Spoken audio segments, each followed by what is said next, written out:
stolen 100 water bottles, and Mhm. he still wouldn't have deserved to be shot in the back. And Mhm. the fact that that store owner was found not guilty, you can debate whether it was manslaughter or murder or whatever. It doesn't change the fact that that store owner has multiple shootings under his belt at other quote unquote shoplifters. That man has clearly been itching to kill somebody, and he just got away with it. You don't chase someone 130 yards and shoot them in the back and then claim self-defense. Clearly you do, baby. Clearly that's what he did, and apparently the jury believed him. So, but I appreciate for your warm words. Thank you so much, and we'll see what else. Somebody shout out to Raymond Murphy. We'll see what some other people have to say. But I thank you so much for your kind words. Thank you so much. Maybe y'all should do a little of that Asian anti-black racism too. Since Maybe I'm that would be. Asian, I guess I'll comment and give my 2 cents. Appreciate it, sir. Because it was an Asian family that shot a young black man, a kid. In the sense of trying to run a business, you have to be very protective of the establishment. But there comes a point where when someone enters the establishment, the customer has to identify what they're trying to get or what they're trying to purchase at that moment. And in the process of doing so, sometimes certain things can look suspicious. Depending on the skin color, if you move a certain way, it looks suspicious.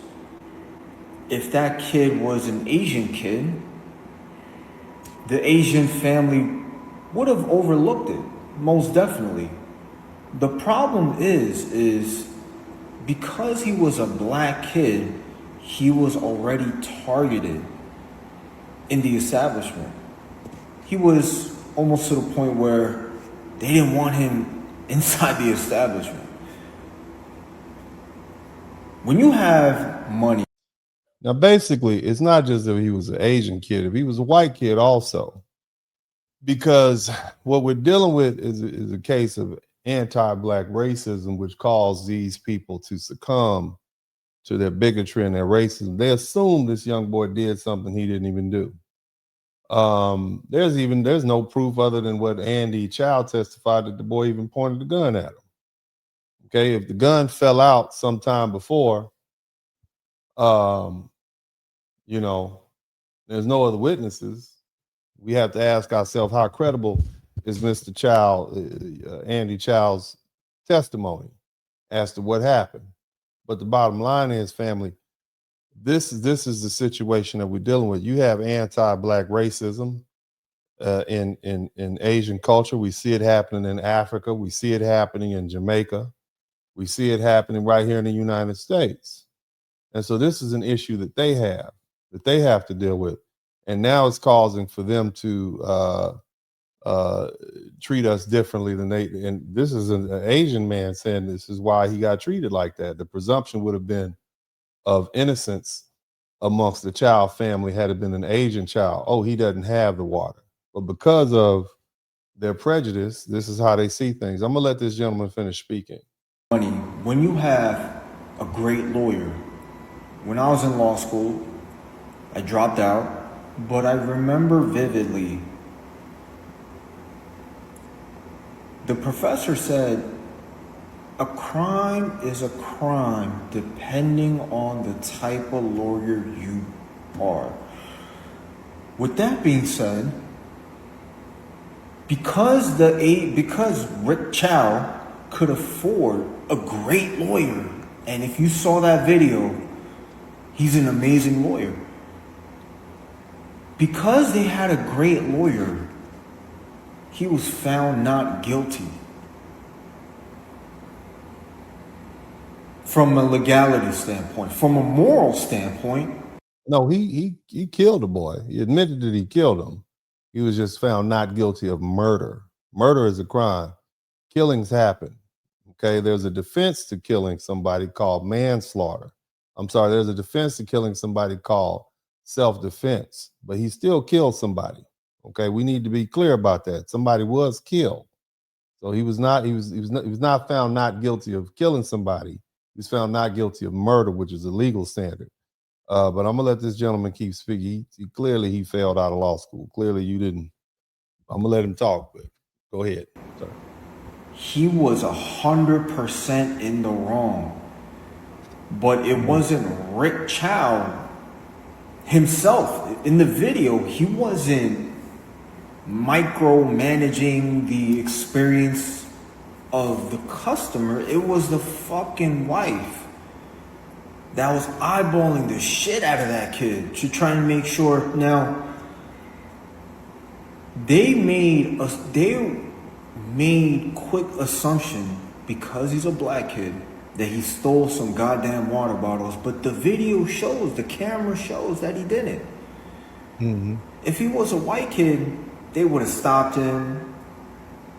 Now I want to point out that the reason that the Chow family said they chased the young man down, chase Cyrus down, is because they said they wanted to take a photograph of him. Somebody type photograph, because I want to make sure you all are listening. Okay. They wanted to type a photograph of him so that they can then print that photograph and put it up on their wall of do not shop or do not serve. Let's think about that. Let's let the intelligent people in the chat room figure out the problem with that particular motive. So you chased him down because you wanted a photograph of him. You chased him down because you wanted to be able to take the image of him and put it up on your wall. I wonder, is there any other way we could have got an image of him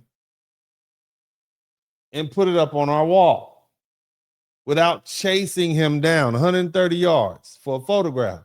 Because see, I don't know if you've been here for the last hour and 40 minutes like I have, but I've seen plenty of surveillance footage. And turns out all of this surveillance footage comes from the cameras which are at that particular store. So instead of, if you really just wanted a photograph of Cyrus Belton, could it be possibly maybe you could have just got, I don't know, a still image from your own internal cameras and then put that up on the wall? Because they were color, right? So again, I don't know if the prosecutor poked holes in that particular argument, but what I will tell you this, my experience with prosecutors is that they are government workers. And on top of that, oftentimes the prosecutors have the financial advantage. The jury will kind of just go along with what the prosecutors say do. And unfortunately, not all the time, okay? But if you have an attorney or a group of attorneys who are actually really good at what they do, they will poke holes in that. And so you never actually get fully tested because you typically have the weight of the government and the state on your side.